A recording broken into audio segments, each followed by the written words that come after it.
In today's video, I'm going to teach you how to duplicate a component in Webflow.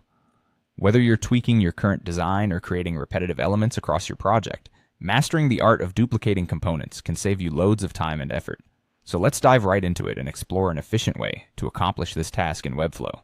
First, we'll start by opening up your project in Webflow. Take a moment to ensure that you have everything set up and ready to go. If you haven't already, log into your Webflow account and navigate to the dashboard where all of your projects are stored.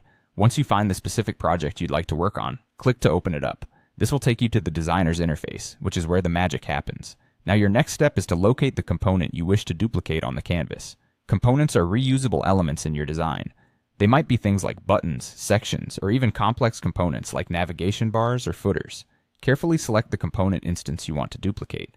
You'll see that when you click on it, the element is highlighted, indicating that it is the active component. This visual cue is really important as it confirms you've chosen the right element on your canvas.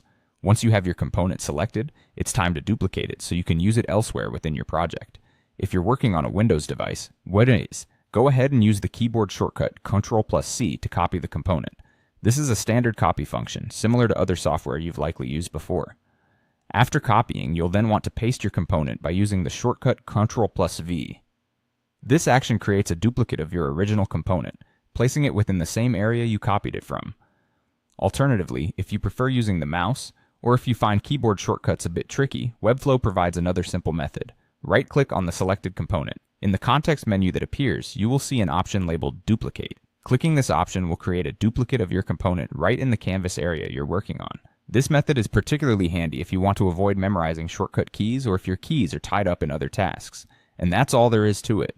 By following these straightforward steps, you can efficiently duplicate components within Webflow, allowing you to streamline your design workflow. Mastering this process will undoubtedly enhance your productivity, giving you more time to focus on creative aspects of your projects. Go ahead and give it a try, and see how seamlessly you can incorporate these duplicated components into your design.